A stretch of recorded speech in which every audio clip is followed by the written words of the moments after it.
Good evening and welcome to our Tuesday night podcast. We're glad you're joining us tonight, especially if you're joining for the first time. If this is your second, third, or 54th time, we are also very glad you're here.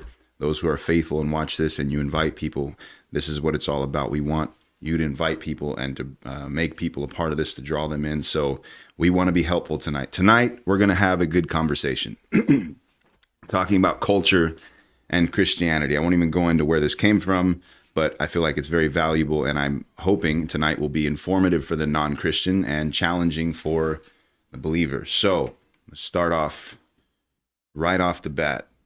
What is culture? Like in just the simplest definition. Okay, you have to define that because I have no idea. I know what I have in the meaning of culture, but right. Well, when I say culture, what do you think about? What's the thing that comes to mind? Okay, that's probably a better way. So when I think of culture, I mean I think of how people function. Like there's a culture at all levels. Like you have a national culture, you might even have a state culture, or city culture. A church culture, a family culture. Mm-hmm. So you have all kinds of different levels of culture. But the idea would be just a kind of a very general description for how things are, basically, why people function the way they function. Okay, so how does Christianity, let's just talk about it from the standpoint of, let's say somebody's totally not a Christian. Everybody has a culture. Would you agree with that? Everybody. Oh, yeah. Everybody absolutely. has a culture. They're raised a certain way. They think a certain way. They eat a certain way, dress a certain way, talk a certain way. All this stuff encompasses someone's culture. Culture encompasses all those things. And so how does someone, let's say you come from a foreign culture. I mean, just because we can be extreme, they dress different. They eat different, they smell different. They literally are 100% different than the typical American Christian. How would somebody like that come into Christianity? If they became a Christian, how would Christianity affect their culture? And the reason why I'm asking the question, I'll just give the quick context, is because I listened to a couple of books. And this isn't where the inspiration for this came from. It was just on my mind while I was listening to it. But listening to one book and read another book about the pioneers, not just in the United States, like the first pioneers here, but also those in the Western Front, like the move of Americans from this new American, colonial from the Eastern Front to the Western Front, and basically coming in confrontation with Native American people. And so there was like this big controversy, obviously, between, there was wars. It was pretty insane. And one of the reasons why there were wars, and there were among many, but one of the main reasons why was because natives felt that these Christian whites were trying to change their culture and take away who they were. Well, that's I'm not trying to go into the history of that, but my point is, except that it's not the history. It wasn't Christian whites. Okay, yeah. So like I said, there are many different things, but this is what I'm after. Is, does Christianity threaten culture? Yes. How? Well, Jesus said, "I came not to bring peace, but a sword." Uh-huh. And so it says, separating into very families, daughters from mothers. So it's, right down to where everyone lives. So right down into the family level. Mm-hmm. Yeah, definitely. How would give me some practical examples of how culture changes?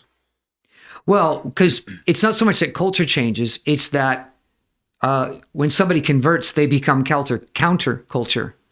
And that's the real issue. And it's what does that mean, counterculture? Well, they become the opposite of what they were before. So they actually are opposed to culture. Like if you had a party culture, in your family, and then you get saved and you say, "I'm not going to party anymore. And that's not going to be the kind of person that I am." Mm-hmm. So you're saying there's something wrong with us.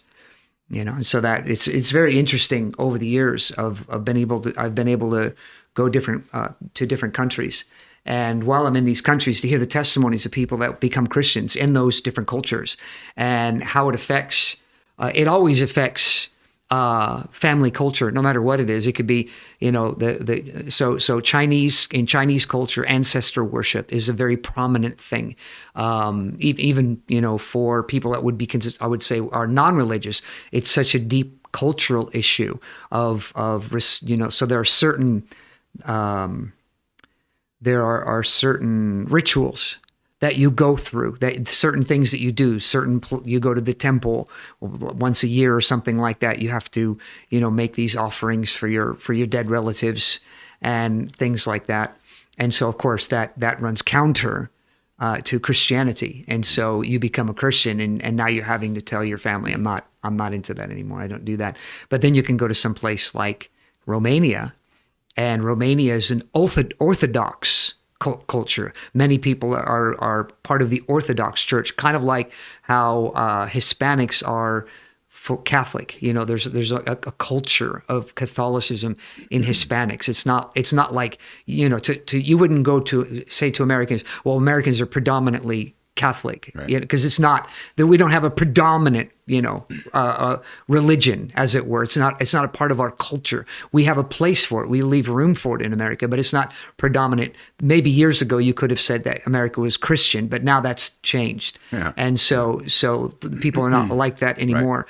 Right. And so, but in these other cultures, like in Romania, very strong Orthodox culture within families. And so again, becoming a Christian, some of the teachings and some of the rituals of the Orthodox Church, it becomes Christianity becomes counter to that. Mm-hmm. And so it's almost everywhere that there's any kind of culture with any kind of history in any way that involves any kind of God, anything to do with God, immediately becomes a conflict. Mm-hmm. So there's actually two questions here, and this one maybe you don't know quite the answer to this, but maybe you do. Do you think that in these other countries, especially in your experience, does culture determine religion, or does religion determine culture? And so you're talking about like a predominantly Catholic culture, or does it is it Catholicism that has kind of molded the culture of a society, or how does that work? How do the two coincide? Well, there's been influence of religion over the years in certain countries. There's belief in God has been something that, so for a long time, when you just look back at history, a belief in God was a very, very prominent thing.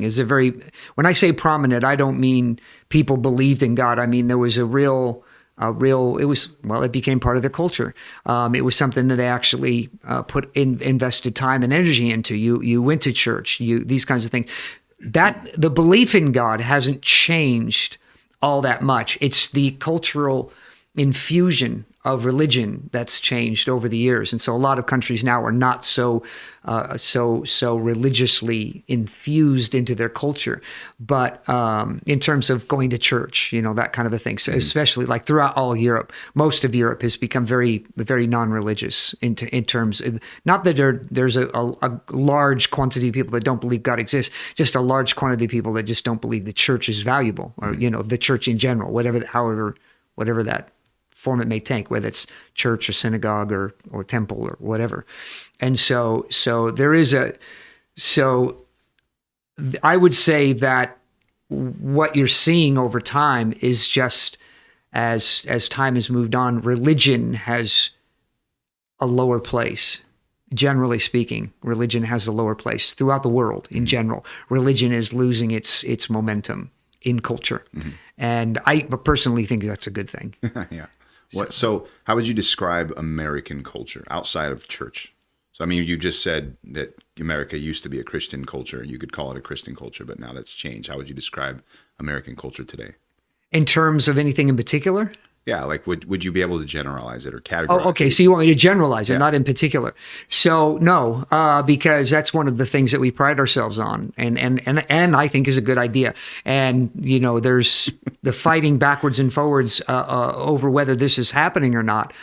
There is quite a diversity, and we do fight about diversity a lot in Christianity. I mean, in America. And there's a lot of fighting, about making sure to be inclusive of various types of people at all different levels. And I think that's a good thing. Like for me personally, this is a small thing, but I would hate to have to go out to eat and go to McDonald's or Burger King, because that's Don't pretty call much it American. That's pretty much American No, food I knew you were culture. gonna say that. Well, that's American food culture because we don't have a culture. Everything's imported. Yeah. And so all of our culture is What imported. about a good old fashioned steak, man?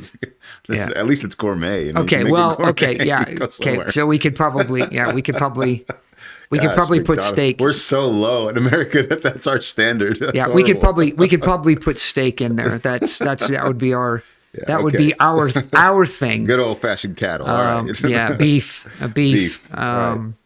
So, does Christianity have a culture? And you said when you become a Christian, you become countercultural, but does Christianity itself have a culture? Yeah, it definitely does. Don't go too deep with that, Yeah, but yeah. Yeah, real Christianity definitely has a culture. When you look at the first century church, there were very, very, very clear things that happened right in the beginning. And this is something that I try to thread into almost every sermon that I preach, if not at least the spirit of it, to literally address it, is the idea of a community. It's a very powerful emphasis on community, not family, community. And the reason for that is because community is family in the biblical sense. We all have the same Father. God is our Father, and so we all are brothers and sisters. So that whole concept of brothers and sisters is a very, very important part of Christianity, and this is what we see right in the beginning in the first century. So you get this feel when you read through the Gospels. There isn't a Jewish community, from the standpoint of this religious identification. Where they all just know each other and are all brothers and sisters. It's not that kind of a thing. They're believers and they go to synagogue when you have your local synagogues. But it was a part of the greater culture, the national culture, where Christianity became a local culture and a very, very local culture.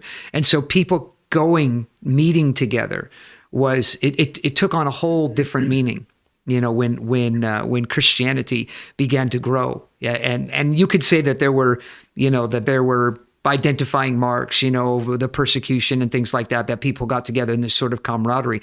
But it's deeper than that. It's quite clear from the teachings of Jesus, because he talks about loving one another. And that's a very big emphasis of his in his teachings in the Gospels. And so as people are getting saved, they're joining together. And the Bible says that they would join together and they would fellowship together. That word fellowship today is, we still a little bit use the word fellowship, talking about groups of people, but very, very rare. It's usually used as a sort of an add-on, it's part of the title of something, the something fellowship or something like that. Whereas in Christianity, that idea of fellowship, communion, the joining together, even back like in the 60s and 70s, started this whole commune living thing. And Christianity was a real strong part of that communal living. And so it wasn't just a bunch of hippies, the hippies were living together and they were being involved in communion, but it was the idea that they're getting back, there was a lot of one with nature, one with God, avoid, the being a part of, the establishment and all those kinds of things. But so when Christianity actually came into the hippie movement, it was almost tailor-made. It just fit so well that as people became Christians, then it just became sort of Christian communal living. And so that was very popular during that time, as there were a lot of communal houses that were set up specifically for Christians. And so you could just show up, and you were just, and so you could say, well, that happened in amongst the hippies beforehand, and it did. I'm not trying to say that this was one was the other, but the point that I'm making is how natural that integrated into, because the first century was like that. So you could, if you when you read the New Testament, you read the book of Acts, they were like hippies. You know, they hung out together, they did everything together, they spent lots of time together, and you know, reading the Word of God together, eating food together, relationships, very strong relationships with one another, and so that idea of this sort of communal environment, yeah. So yes, definitely. Okay, I'm going to ask you about some categories. I'm going to mention them specifically. And I want you to be specific and not just, I mean, I know you're good at answering these questions anyway, but one of the reasons why I want to bring these up is so that people who aren't a Christian understand what being a Christian looks like a little bit more clearly, instead of just the stereotypes. And then also for people who, I'm going to be mentioning value systems specifically. And so if you have a value system, I'd encourage you to ask questions based on what you think is valuable and how that fits into your own Christian idea. And so, you know, I'll throw that out there so you guys have something that you might be able to ask questions based off of. But the first thing I want to mention is relationships. What does the culture around relationships look like? Be a little bit more specific than what you're just answering.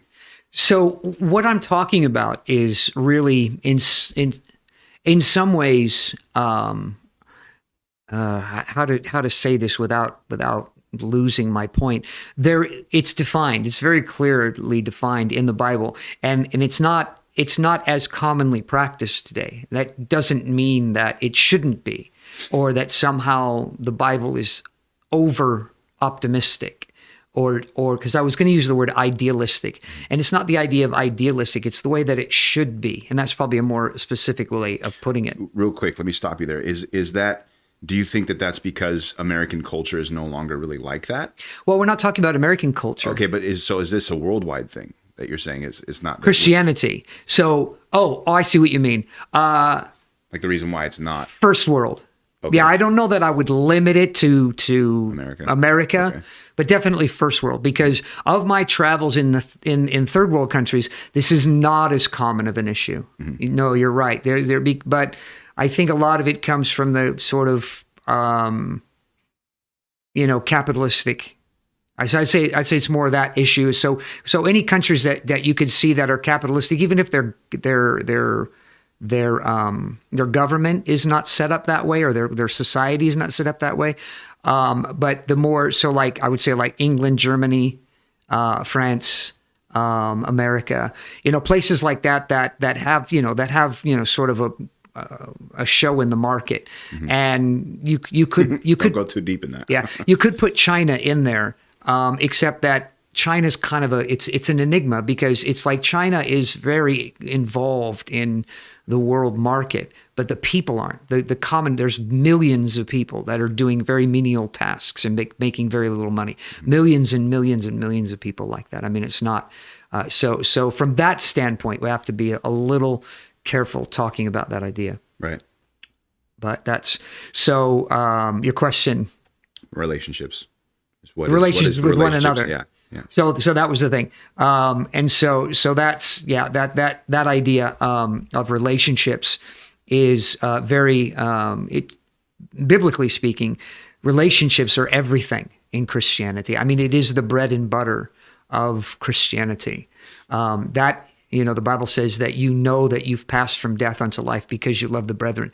And so God, relationship with people. So this is why I make such a big deal out of the idea of when people leave church.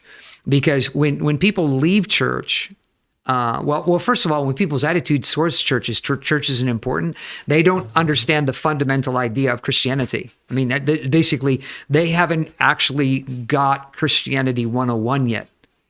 Which is relationships, because the issue isn't the church itself, it's the people in the church, so when you can say the church and in your mind, you don't have particular people in mind, then you've missed what church really is, because that's what church is. The church, the literal meaning of the word church is the called out assembly. So it's the individuals that have been called together and set apart for the purposes of God. And so when a person comes into a church and they get saved, it's, God is trying to make relationships amongst those people so that they can work together in their local environment.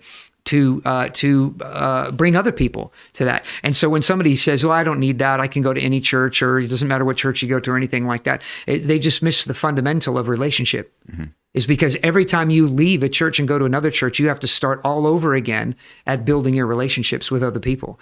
And so, but the main thing is the reason why people leave the church is because of some kind of a disagreement. They're just not willing to deal with that. They're just not willing to work through those disagreements.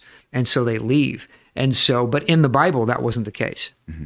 You know, in the Bible, people's relationships, and that's why there's so many scriptures in the Bible about conflict resolution, and being able to go through a channel, you know, literally of you're going to do this and then this and then this to be able to reconcile differences, because you are in an environment like a family. You don't, you know, two things you can't choose in life is you can't choose your family, your parents, and you can't choose your church. You know, these are things that God does. God puts us in a church. God puts us in a family. These are things that God does. And it's not that you can't leave those and go somewhere else. You can leave those and go somewhere else, just like you can become a foster child. You know, you can, the family can say, we don't want you, send you somewhere else. There are means of being able to do this, but it's not the ideal situation. So you mentioned family. How do Christians prioritize relationships when it comes to, because you know, again, going back to culture, and the idea of culture is that in many cultures, family is like the center. It is like family first. If the family calls, you come, and you know, there's a family code that can't be broken, or you're like the outcast. You know, how does a Christian prioritize family? Well, or relationships like that? Yeah. So a Christian prioritizes family by it's interesting because there are some I don't want to mention personal individuals who are in the church right now, but I'll generalize it in this way, is that there are times where family, you know, you know, maybe if you're well, where family wants to I'm trying to figure a way to articulate this and use my example without being too, you know, pointed at any particular individual.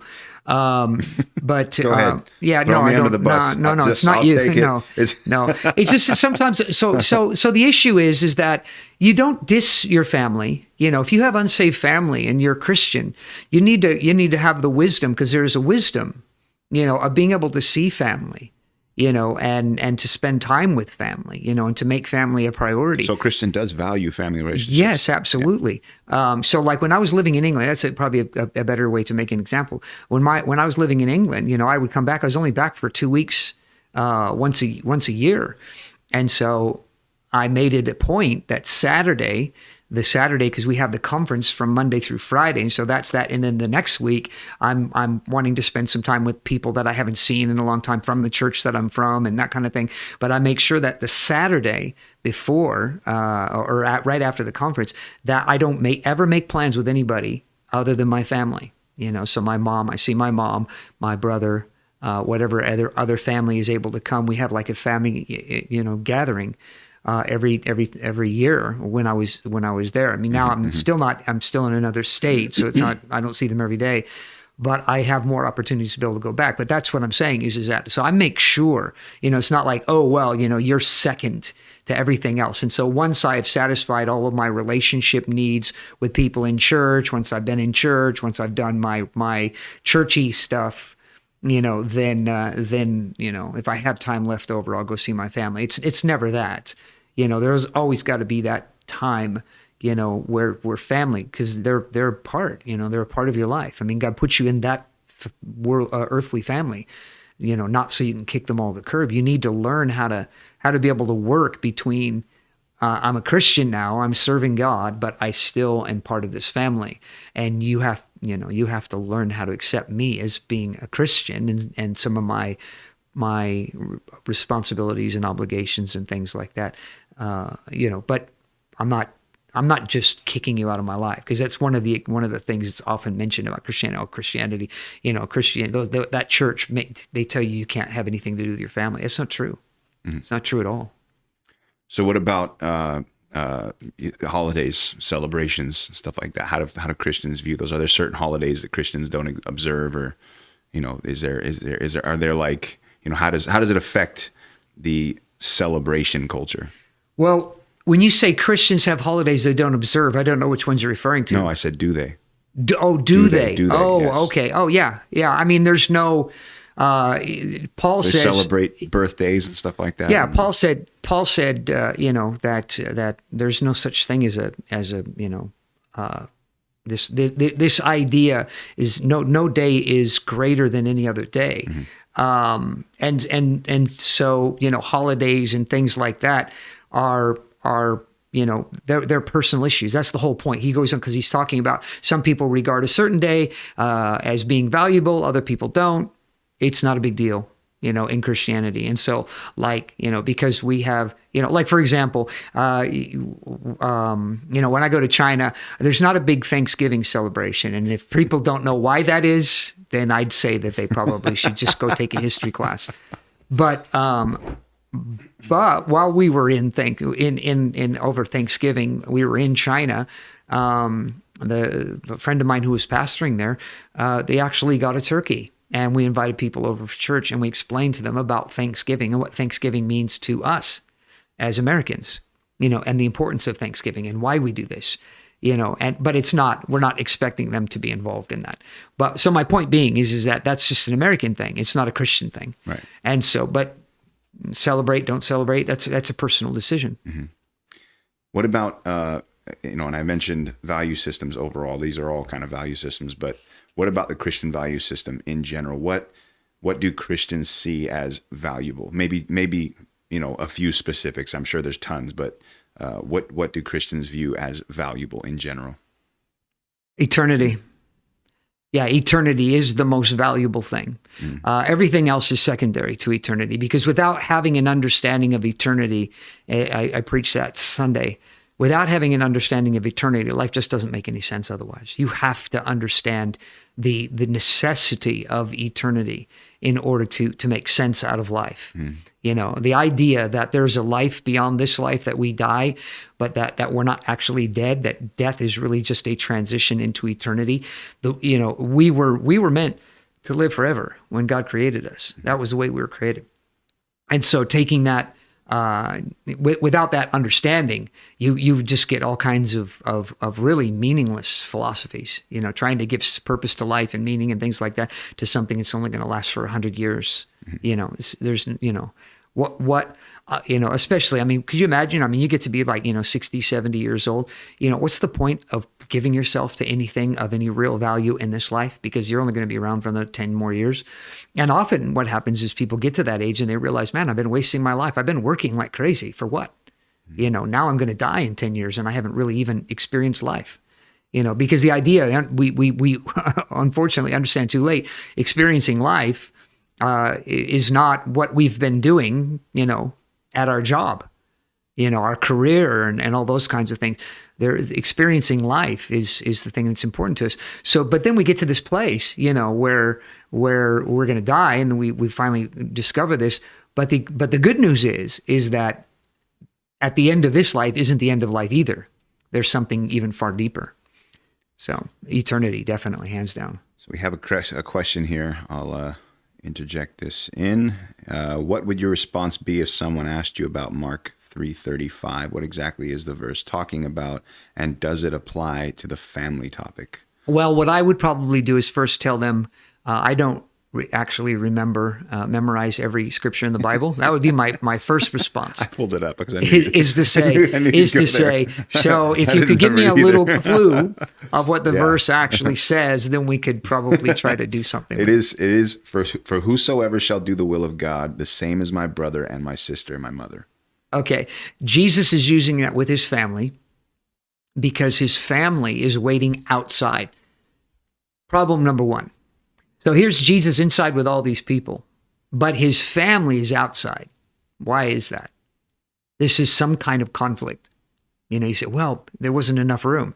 If it was his family, I think they would have known where he was going to be before anybody else because they're his family, right? Usually when I'm going to go out of the house, the first person I tell where I'm going is my wife. You know, if I was 14 years old, the first person I would tell would be my mom. You know, and so there's, you know, so family knows. You know, you're not going to tell me that their family doesn't know where Jesus is. There's some kind of conflict here. The other thing is they're actually trying to call him out of the meeting. Now, I've experienced this before, and this is the weirdest thing that I've ever seen in my life. It was actually we were having a service, and there was some kind of a complaint. This was in Liverpool. I can't remember what it was, but there was some kind of complaint, and the police came in, and the police wanted to talk to me, and I'm preaching, and I thought, "Are you serious?" I said, "You can wait until this is over." And I kept preaching because I figured you can either arrest me and be retarded about this, or you can wait, because obviously anything that you need to talk to me about, you can talk to, you know, one of the people in church. And if it's an emergency, we need to do something about it, fine. But to just come in and then look up at the pulpit and say, "You come here," you know, who do you think you are? And so to me, that's weird. And this is exactly what happened with Jesus and his family. They sent somebody in, and they said, "Tell Jesus we want him to come out here and talk to him. He's teaching all these people." And so tell him to come out here because we want to talk to him. And so he basically says, you know, who's my mother and my brother, but those who do the will of my Father in heaven. In other words, there's clearly some sort of conflict going on as his mother and his brothers are standing outside saying, "Okay, what's it going to be, Jesus, God or us?" You know, that's what's happening. You know, and so that's clearly I call foul on his family for making that kind of you know, situation, for creating that situation to where Jesus has to make this decision. And the way Jesus handled it was I feel a very level-headed way of saying, my mother and my brother need to understand who I am. They need to understand that I am Jesus and I am teaching people right now, and they can be a part of this or they cannot be a part of this. How does that apply to the non-preacher? It doesn't. I mean, like from the standpoint of I've got commitments that I've made to God, whether it's preaching or something else, and your family says, "Oh, we have X, Y, and Z to do instead." Yeah. Well, I would say that, you know, that's really, this is subjective territory. This is not the thing you can just have a law for, you know, have a rule. And, you know, I know there are a lot of people that they love rules and just wish that they could just have a rule book for life, that they, you know, they could, you know, be like, you know, old enough to read, say, okay, I can read now. Just give me a rule book so I can live life. And just I don't care how big of a book it is. I'll just make my way through it, and I'll just keep every one of the rules. It just doesn't, life is just not like that. Life cannot be, you know, slivered off into nice, neat little rules. And so there are times where it's funny, because there was one situation that I heard about it, and I thought, you know, because of the nature of this situation, I would have missed church, you know, because it was important. You know, this was what's the phrase? It was at critical mass. You know, I mean, this was something that was about to explode and become a really, really big problem. And it would have been resolved by just missing one service, you know, and it was like, if you would have just missed that service, then there would have been no problem. But instead it was like, no, I'm going to go to the service, and caused all kinds of upheaval, you know, and is like, and if you had just not gone to that service, none of that upheaval would have come. It wasn't for the gospel. It wasn't for, you know, people's souls at stake or anything like that. And so there's no rule for this. You have to use wisdom when it comes to commitments. You know, like in that situation, it was unreasonable for his mom and brothers to call him out of the meeting, that he's in the middle of this meeting. It was unreasonable for them to try to pull rank. We're family. You know, family comes before everything. You know, I doubt very seriously that any husband would appreciate his wife storming into the middle of some corporate meeting and saying, "I don't care what kind of stinking meeting you're having right now. I need to talk to you right now." You know, and pulling rank. Yeah. You know, So it's a great word that people should really use more. It's called wisdom. And I think if that word gets used more when it comes to just life in general, because it's not that these things are specific to Christianity. It's just common sense. There's just some things that are common sense. You know, if there's a funeral, you know, on Sunday for your mom at another church, you know, go to the funeral for crying. No, I don't want to miss church. It's not like your mom's going to get buried every Sunday. Yeah. You know, it's like, have some common sense. Yeah. You know, for me, like when I was, you know, when I first had gone to, well, it was even before I went to England, and my mom would every Sunday, she'd want to have these family gatherings every Sunday. And Mom, there's 7 days in the week. Why do you have to do it on Sunday when you know I'm going to be in church twice? Why does it have to be on Sunday? Why can't it be on Saturday? You know, why does it have to be Sunday? It's like, well, you know, it's because, and I know why. It's because everybody else wants to party on Saturday. Mm-hmm. And Saturday's their dead day, you know? And so, well, we'll get together on Saturday, so nobody has to sacrifice except for me, you know? And so it's like, no, sorry, I'm not doing it. Why do I have to be the one who's going to sacrifice? You know that I've been doing this. You know that I'm doing this. And we have plenty of other days of the week. You know, how about if everybody does a little bit of sacrificing? Because there are things that I'm going to miss on Saturday too. But I'm willing to sacrifice that. Why does it have to be on Sunday so that nobody else has to make any sacrifices? You know, so it's like, how about if we just all be a little bit reasonable about this? You know, well, okay, let's meet Thursday afternoon. Oh no, I have to work. Well, take it off. Take this family gathering. Take work off. Oh, I can't take work off every time we want to have a family gathering. Gee, isn't that interesting? Yeah. Yep. You know, see, common sense, wisdom. Yeah. Okay, let's go back to, that was a good question, by the way. Going back to the priorities or the value system. Achievement. What is achievement to a Christian? Achievement. What do Christians see as how do Christians see achievement? Actually, you can. Well, you're asking me questions, and I have, for every one of these things, I have two answers, because it's like, are you talking about Christians today, or are you talking about Christians the way they're supposed to be? Let me just preface this. We really shouldn't have to do this every single time. I know, but the way it's supposed to be. I'll just say it that way. The way it's supposed to be. Okay, let me just clarify. Yeah. That's what I'm after. When I say Christian, I'm talking about real Christianity. Yeah, the way it's supposed to be. Okay, the way it's supposed to be is achievement. It's funny, because I was having a conversation with a guy today. And by the way, not that this is really super important, but I went out with this guy and I paid for Five Guys, $35 for Five Guys for two people. Actually, that's not really surprising. That's about how much me and my wife spend almost every time we go. That's a ripoff. Yes, that is theft. That is absolute theft. Just saying. It's supply chain. Just saying. We import everything. So just saying. You know, it's $4 for French fries. That's insane. Anyway. They do give you a lot of French fries. I was at Five Guys. And you know why I went to Five Guys? Because I thought, cheap. It's cheap. Five Guys is cheap. It's like, what was I thinking? This is not cheap at all. $35. $35. Yes. I can have sushi for cheaper. Yes. Almost. No, sushi that we get. I might as well, hey, you know what? We're going to get some free sponsors here anytime you're in the Bay Area. So listen, Old Town sushi. Good sushi, and I can get a rainbow roll for $8. $8. Mark it down, babe. $8. We'll so I can get two. I can get two of those. I could get 4 of those. Okay, for $32. 4 of them. 4 rainbow rolls for the price of 2 hamburgers. Anyway. Okay, no, hold on. Now I'm thinking about this.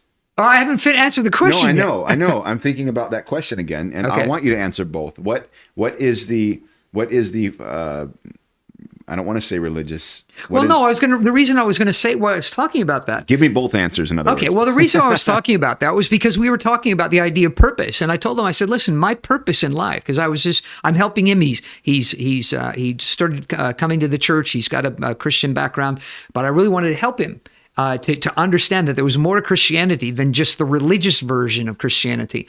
And so I was telling him, my purpose in life is to help people. I just want to help people. To me, that's achievement.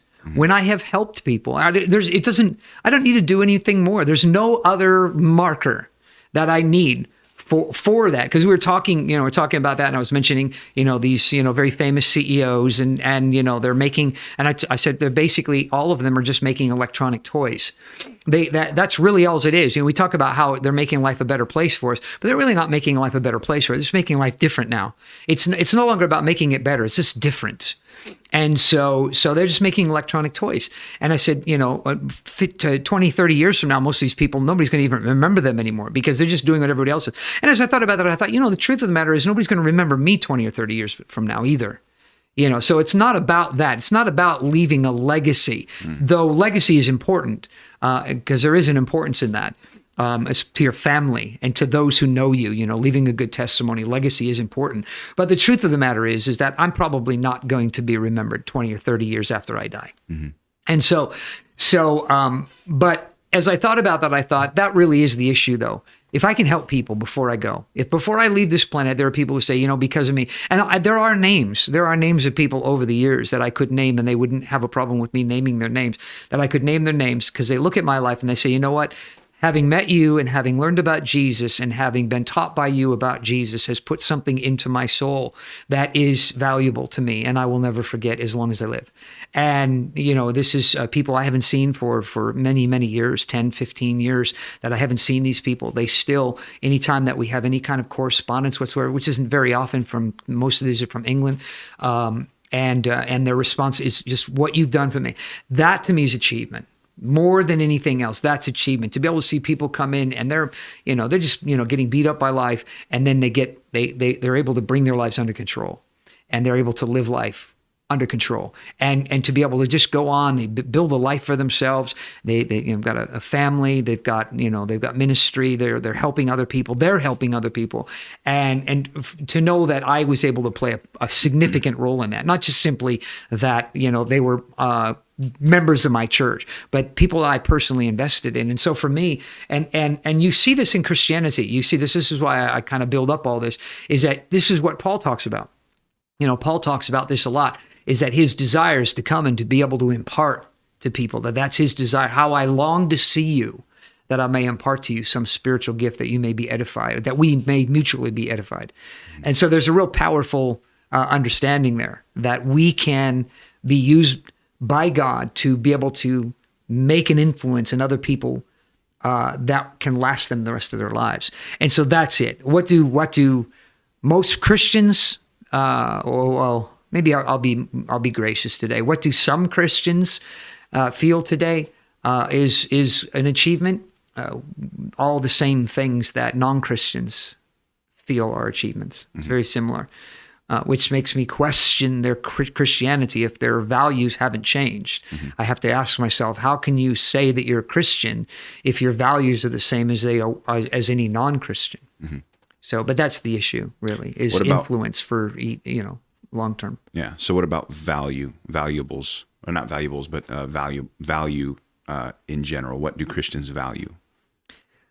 Okay. So the today one, because that's always a quick answer, the same thing as non-Christians. Yeah. So you can actually fill that in, really, is that people that say they're Christians that act like everybody else, that's what I mean when I talk about, because that really is the non-distinctive factor of Christians who are what I'll call modern day Christians, is they're really no different. They're really no different than anybody else. You can't, if you put them in a crowd of 50 people, there would be nothing to raise them above that crowd at all in terms of distinction. They would fit in. They would fit wherever. It doesn't matter. And now I would actually throw that as a challenge of anybody who calls yourself a Christian. If you could be thrown into a room of 50 people, 50 random people, is there something about your life that would lift you up as a distinctive between those other people, other than just simply the fact that you attend a lot of religious meetings?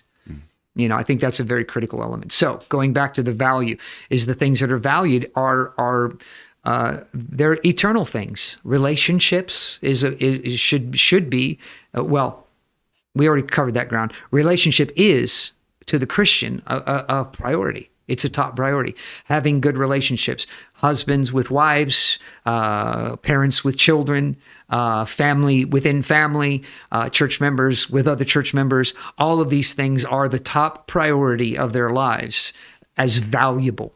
Those things are valuable to them above everything else. Mm-hmm. What about wealth? How do Christians view wealth? Today's Christians? No, we don't have to keep same doing as that. everybody else. Okay. Christians from a biblical perspective, wealth is it is something that God has given to us to be able to conduct business in the world. It's just how we deal with things. You have to pay bills. You have to eat. You buy food. You transportation. Things like that. Everything costs money. So there's nothing evil about money. The only evil in money is from the person, not the money itself. It's the love of money is the root of all evil. And, but if he goes, but life would be so much better without money. No way. No way. If you think about money's the key to keeping things going, to keeping things flowing. Could you imagine, could you imagine Disneyland's open, but Disneyland costs you like $130 a day to go. Could you imagine what Disneyland would be like if it was free? That'd be insane. You wouldn't even be able to get in. No. You wouldn't. Most people would. The first thing that came to my mind was most a line. people would never even be able to get inside the park, let alone get on a line if it was free.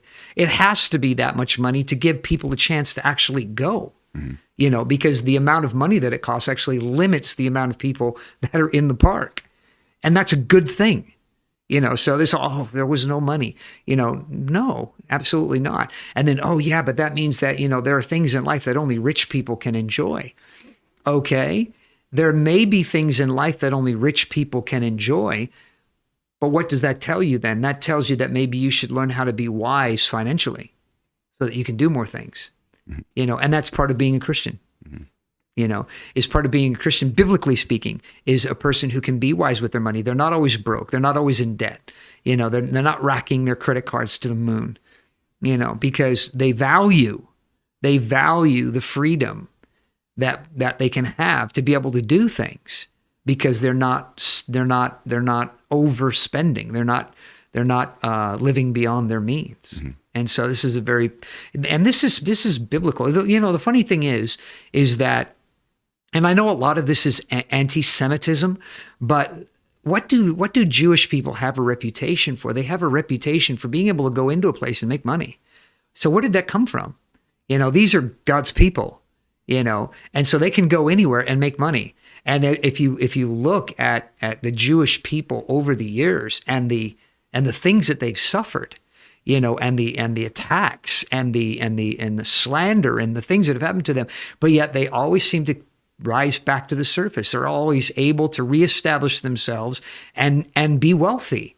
And you've got a lot of doctors and professors that are they're Jewish, and they've come from families so there's been kind of interesting things because there's been like these moments of their impoverished parents, but do the best they can to give their kids a boost ahead for the next generation, and it's those impoverished parents whose kids are the ones who become these, very wealthy people. And it's a very interesting cycle. And there's something to that. There's something very, very powerful in that's godly in its nature. Mm-hmm. When I say godly, I mean Judeo-Christian, godly in its nature. And so being able, it's not focusing on having a lot of money and being wealthy. It's focusing on being responsible, learning how to be responsible, because responsibility gives freedom. The Bible, even, which is an interesting proverb, it says that the borrower is a slave to the creditor. So that's a very interesting concept, because here God's putting out a principle here that when you borrow money from people, you are actually enslaving yourself. This is not giving you a leg up financially. This is not bringing you into some better place in life financially by getting involved in debt. It's actually enslaving you. You're going the wrong direction. So you might say, hey, I just got a loan for $10,000. What should we do? We've got $10,000 extra dollars. No, you don't. You owe that $10,000 now. You are now $10,000 in debt. And whatever you do with that money, if that money doesn't make you more than $10,000, then you've made a stupid move. You've made a very, very stupid move. And or at least gives you $10,000 worth of value, And so, but that's my point being is that that's a biblical principle.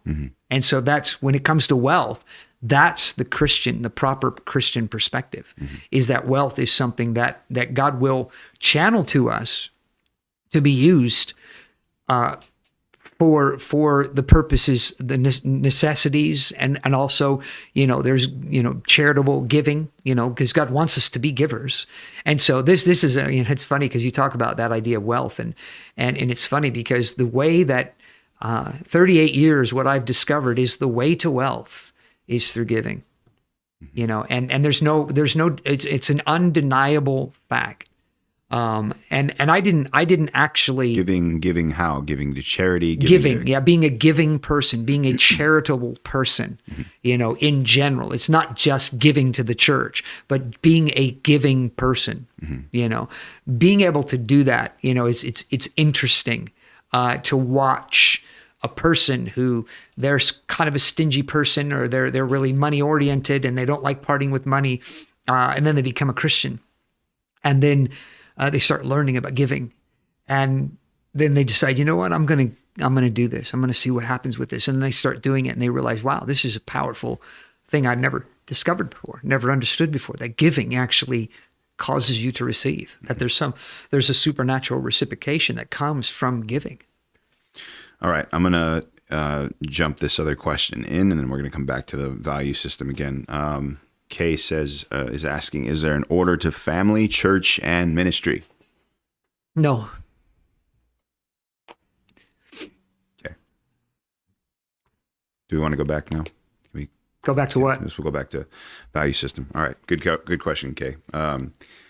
Social standing. So this it's kind of plays into the wealth question, because a lot of cultures obviously are, very oriented around how much money you make. Like your status in the culture is determined by how much money you make. And so when it comes to Christianity, is there a like a social standing bracket? Like, there's somebody who's more important or seen as a higher valued person as another. Say that again.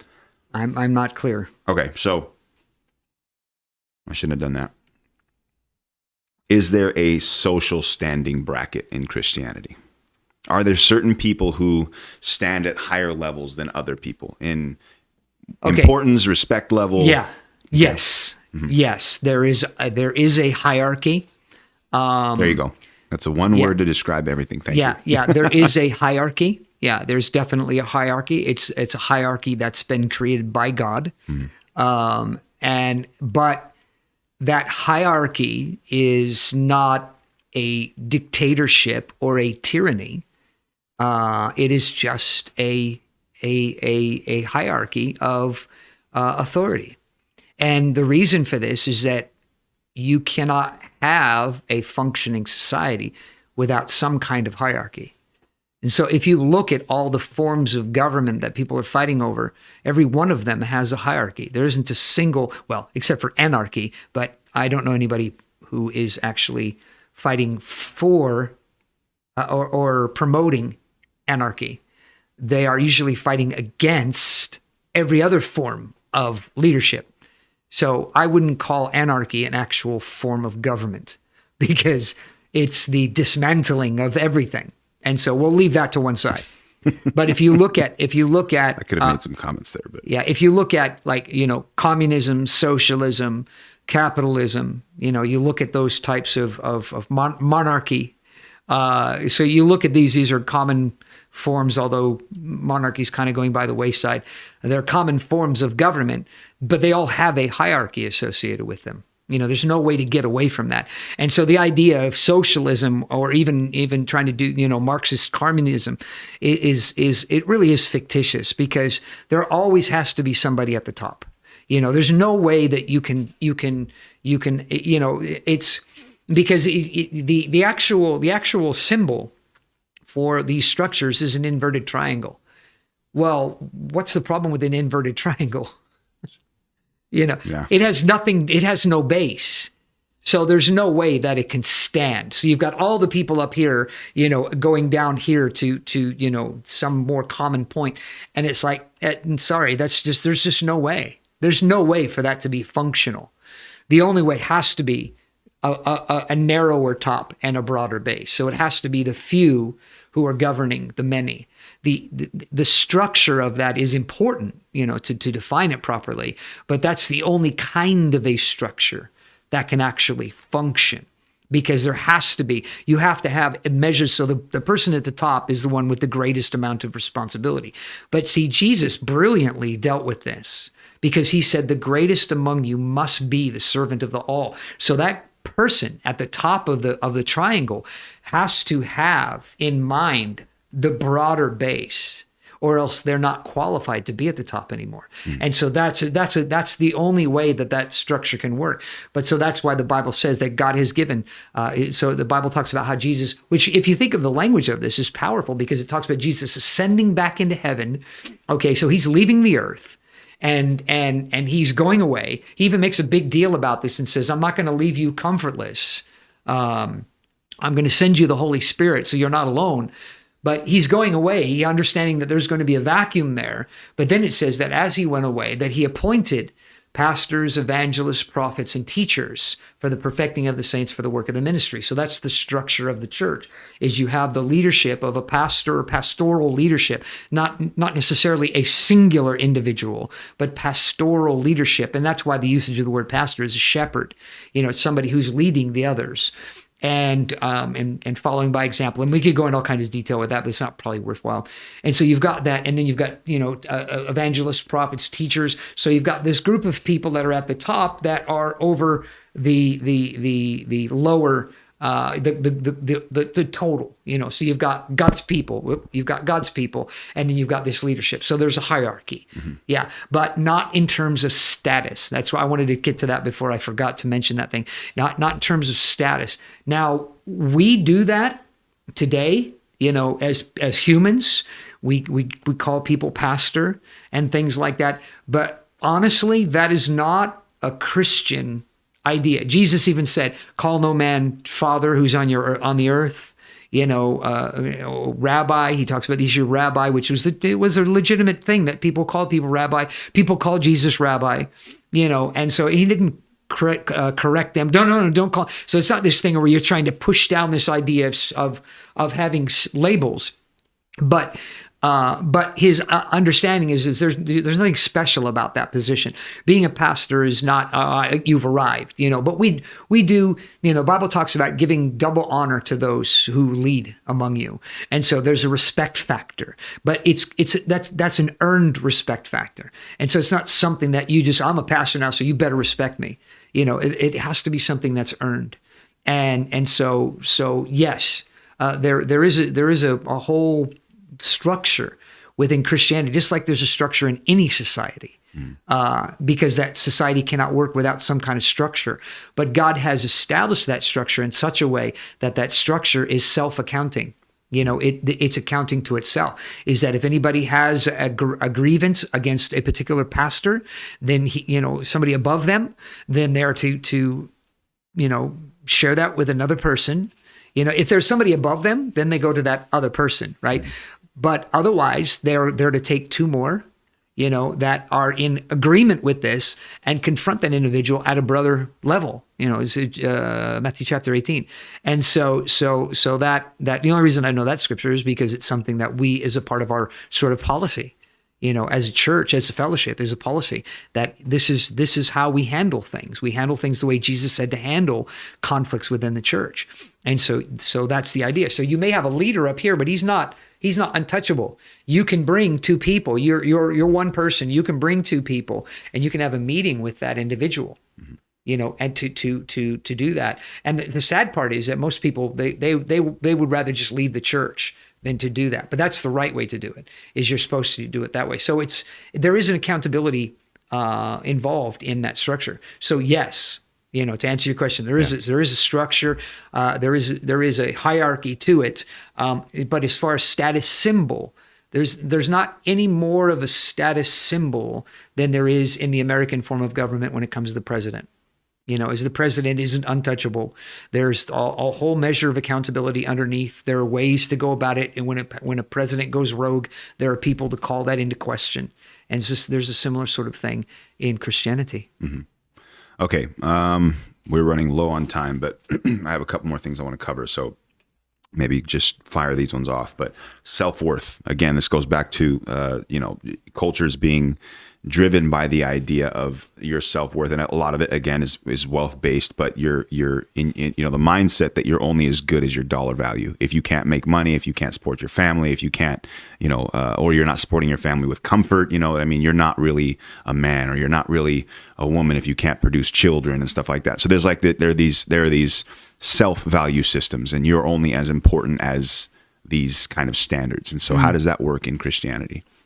Well, our value is in the fact that Jesus values us, and so, but that needs qualification. And the reason why I say that is because if you are a lazy person, you can try to convince yourself that you have value to Jesus, but you don't have value to Jesus because we're supposed to be like Jesus, and Jesus wasn't lazy. And so you can't just go do your own thing, call yourself Christian, and somehow expect that you're going to find some value or dignity out of your Christianity. You're just not going to be rewarding, because you're not being because the whole idea of Christianity is what God does in us. And so if you're not allowing God to do in you the things that are supposed to be done, then you're probably going to struggle with value. But the value comes from who we are in Jesus after we have done. And this is, I think, where the more critical application of that question is that if you're a lazy person or you're a sinful person, you shouldn't even be worried about your value. It should be because you're just too far behind the eight ball to even be talking about value. You're not in it. You're not in the position to discuss value, because you're not doing the things that contribute to finding value. You can't find value unless you're willing to do certain things. But having done that, there can still be that feeling of, man, is my life even worth it? And that kind of a thing, because of the common trappings of what is success, and how we define success. Like, you're doing the best that you can. You genuinely are developing skills. You're working. You're doing the best you can, but you just seem to still be struggling in terms of being able to find that sort of, the only way to describe it really, that sweet spot of, hey, I'm worthwhile. In that, on that road, like, okay, I'll go ahead and use this from my own standpoint, is that I pray, I read my Bible, I study, I write sermons, I want to see people saved, but we as Americans in particular are always into the successful in terms of the three big things are noise, numbers, and nickels. And so these are always the sort of gauges of success. And so, our church isn't doing any of those things. We're not generating large amounts of noise or numbers or nickels. We are functioning. But if you were to compare, we're a small church. We are a small church, relatively speaking. And so in that, there's always the opportunity for the devil to say, well, you're not having any impact. Your life's just meaningless. You're not really of any value. Look at the numbers, and listen to the noise, look at the financial figures, okay. Are you really a success? Those are not our gauges for success. Our gauges for success is, I am being obedient to Christ. I am doing all that I know I need to do. And I know that, there are many times in my own life where my sense of self-worth comes from the fact that, I'm so lucky to be saved. I'm so lucky that I'm going to heaven. I'm so lucky that I have a destiny already. I can say like Paul, if today was my last day, I finished my course. I ran the race. I did what I was called to do. I did all the things that God called me to do. I wasn't lazy. I wasn't negligent. And so my self-worth is found in that, in the fact that I've been. I hate to use the word obedient because it sounds like this rules and regulation things, but like what Paul says, I was not disobedient to the heavenly vision. I was obedient to everything that God's put before me. And so the results of those are up to him. What that works out to in terms of the value. Like I said, I don't know. I mean, I know names of people who I've had influence and they have let me know, but who knows what is going to wait for me on the other side of the number of people that I've been able to influence over the years. Now that, the last 2 years we've been using, the online, and hundreds of people have watched different videos and stuff like that. And I've got comments from all over the world of things that have helped, other people. And so we don't know how much influence we're really having, so it's hard to really to describe that. But the value itself is I'm doing everything that I know God wants me to do. And he saved me, and that's so my value is contained within that, and that should be the case with every Christian, is to be able to say, you know what, I don't feel valuable, but I know that I am. I've been faithful to God. I've been faithful to all the things that He's put before me, and I know that I have an eternal reward. Okay, so we have 10 more minutes. Anybody wants to fire any last minute questions? Now is definitely the time to do it. This last portion is kind of around customs. I have more, but I think this is probably the shortest portion of it, and so we'll just leave the rest for some other time. But customs. How do Christians dress? These might be quick answers. I'm not looking for something deep. I think modesty is probably the greatest, the greatest dress code, because the Bible specifically says we don't have a dress code. The Bible is very clear. We do not have customs that concern dress, the length of hair, those kinds of things. We don't have any custom like that. But obviously, modesty is one of the factors in 1 Corinthians chapter 7 talks about women and adorning themselves. Chapter 11, 1 Corinthians as well. And modest apparel. The idea of being modest. It's not. Yeah, I was going to, I'm trying to reel myself in from being able to say the unsayable. I don't want to get a reputation for being, how did Pastor Warner put it? Wonderfully unfiltered. I don't want to be remembered as being wonderfully unfiltered. So we'll leave it at that. Modesty. Okay. So you're going to have to go a little deeper in that though. And I'm going to push you a little bit, but modesty seems easy when it comes to women, keeping covered up and, not showing too much and stuff like that. But when it comes to men, what is modesty when it comes to men? What does a modest man dress like? Well, I think that it does apply the same way, because really what you're talking about is not trying to show off. Okay. Yeah. I think really not trying to show off. In England, they call it dressing smart. That's what they taught when you go to church. When you go to church, you dress smart. We would, I don't know. I mean, we say like dapper, but the real meaning of the word dapper is really kind of got a higher level to it. But the idea of dressing smart is not casual. Like coming to church, you dress smart, like wear a suit and tie, that kind of a thing. When you come to church, but that's not the way that you dress all the time. And it's not a dress code, but the idea is you're dressing appropriately for the situation, whatever that situation may be, So there are conservative religious groups that say that women should never wear pants, never, and it's like if you wear pants, because obviously pants are a men's garment. Last time I looked, women also have 2 legs, so I'm really not sure how you can pull that one off. I could see if men had like 4 or 5 legs and women were having 2 legs and wearing 4 or 5 leg pants, I could see where you would say those are made for a man. Come on. I mean, look at it, but it's not. So that's just silly. But the idea, to dress appropriately, We had their suits called business suits for men and women. They're called that for a purpose. It's business attire.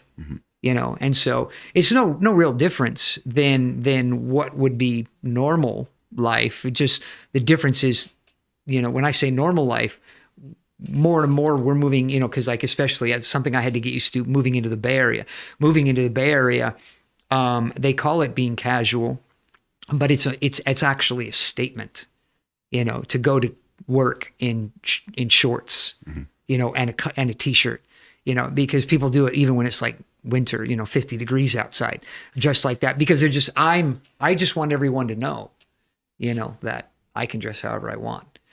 That's not a conscious thing. It's a subconscious thing, but it's like, I'm going to wear this stuff because it's me. Yeah. But isn't that, you're making a statement? I'm wearing this because it's me, but what's appropriate? And the truth is everybody that you work with wears cutoffs, and it's not a big deal, cut off in t-shirt. So again, I'm not trying to make a, fit things into it. It's just something that I wasn't used to. Everywhere that I've lived, when you went to work, you never wore shorts and flip-flops. Unless you're like a lifeguard or something where obviously it was appropriate to dress like that. But companies like IT companies, you didn't dress like that, and so coming to the Bay Area and realizing everybody dressed like this, because it's like, usually when I would go to interviews for jobs, everywhere that I've been, I would wear a tie to go to an interview. But when I came here, they said, don't do that. Don't wear a tie to an interview, because it's so out of place here to wear a tie to an interview. So it's another place. Yeah. Whatever's appropriate. What is the reason for wearing a suit and tie at church? I mean, obviously that's kind of become that is the stereotype for church. Well, and it is slowly changing as well. That's slowly changing over time. It's becoming a kind of a past tense sort of a thing. Again, it's like in the Bay Area, it's like people are not wearing ties to work. And so, but that used to be the thing is that, you dress up to go to work. Why not dress up to go to church? So it was just, again, appropriate. Church is important. What was the thing behind it, though? Why did that become a thing at all? It's just part of, because going to church was part of dignity. There was a dignity in going to church, and so it was like I go to church, and so as my Sunday best. Yeah. So I wear my Sunday best. Well, that's where all that came from, is the idea there was this dignity behind going to church. And so it's not that there's no dignity in going to church. It's that there's no dignity in wearing a suit to church anymore. Not like there was. There still is. I'm not trying to, start a new culture or something like that. But it's not. We're gonna have another viral video here. That's not a main focus. The clothing. So again, what's appropriate? So what I do, I wear a suit and tie.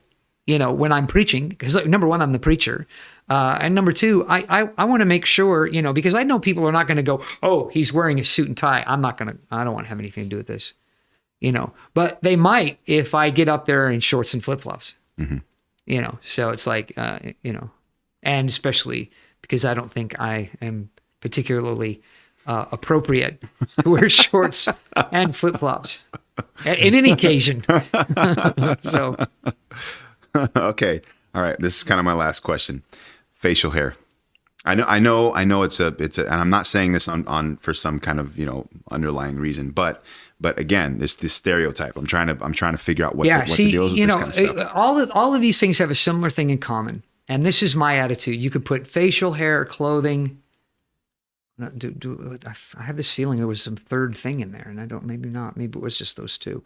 So so clothing and facial hair, appearance. Let's just put it all under an umbrella. Appearance. The bottom line is, I'll do it this way. So when there was a time in our church where a guy had come in and he had preached, and this became, for whatever reason, became like a landmark throughout our entire fellowship of nobody has a beard. Nobody has a beard. If you're a Christian, you don't have a beard. And I'm not sure where, the thinking behind that. I remember the sermon, but I didn't agree with some of the things that were said, because it was the idea of that people who wear beards are rebels. And that was the kind of the preaching, is this kind of an idea. And I was like, well, not everybody does that. That may be true, but not everybody does that. And so it's kind of hard to say that this is like right across the board, black and white. And there was a guy in the church who had a beard, who when I met him, he had a beard. He's always had a beard. I mean, he's just had a beard for years and years and years. I don't think he was coming into services thinking, oh, I'm just going to have a beard because I'm a rebel. I don't think that was what was going on. Well, after that sermon, he shaved, but he shaved because he didn't want anybody to see him as a rebel. Well, so it's like now you're shaving so that you're not seen as being a rebel. So now you're not being something that you really are. Mm-hmm. Not saying a rebel, but you're pretending to be something. Mm-hmm. I thought that was the whole idea of not having the beard, is that you're not pretending to be something. I've got a beard because I'm cool. Okay, well, drop the beard then, because we're not into cool. But he wasn't wearing it to be cool, so now he shaves it off to be cool. So he should have a beard. You see what I'm saying? Yeah. To be what he should be. And so that's my point. And so all of this is and I've said this over the years. I've said, out of the hundreds of people that I know that have beards, there's only been a few that I think look good with a beard. Mm-hmm. I think the rest of them just look like they're homeless. And so sorry, that's part of the reason why I don't have a beard. Is because if my beard looked like some of these guys, fully thin, not blotchy and patchy and stuff like that, I might be inclined to do that. Although now, because my hair is gray, my face being gray, I don't know if I want all that gray surrounding my face. But the idea of having a beard is there's nothing biblically about this. But my attitude is, when it comes to your appearance in general, your hairstyle, whether or not you have a beard, whether or not you wear certain clothes, what is it you're doing? What is the, let's call it the neon sign of your life. What is that sign saying? Is that sign saying something like, I'm not here to be looked at? Or is it saying, I'm doing these certain things because I'm trying to send a certain kind of message to people? Mm-hmm. So I think all of that fits into the same thing. Mm-hmm. Is that your clothes, your appearance, everything like that. If you're using these things to make a statement to other people, then it's probably, number one, it's probably a waste of time. Mm-hmm. Okay. Number two, you probably have a problem with sense of self-worth anyway. Mm-hmm. So that goes back to our other thing. Maybe you should try looking into self-worth in the way that I had described earlier. Mm-hmm. Awesome. All right, that's the end of our time. We're kind of out of time, but I hope that was helpful. Honestly, I hope you can see how reasonable Christianity is. It's really not unreasonable. It's not this weird, rigid thing that a lot of people make it out to be. And so I really do hope this was helpful for you tonight. If you have joined for the first time, or maybe this is, you've only been with us a couple times, I really do encourage you to reach out to us, ask questions, and more than anything else, come back. Or better yet, come and join us in person. We have service tomorrow night. We will be here. We have a midweek service every Wednesday at 7:00. You can come, join. We sing songs in the very beginning of the service. We do open early for prayer, but you can come and just be a part of the service. Just come, listen, observe, and let God speak to you. And I promise you, He will. If you come with an observant and open heart, I guarantee you God will speak to you, because that's who He's looking for. And we want to help you. So more than anything else, we want you to come and be a part of this. So join us. We have our midweek service tomorrow, and we have Sunday morning, Sunday evening as well. And please, look for more information online on our website or our YouTube channel. You can find more videos like this and others as well. And welcome, and we will see you guys next week.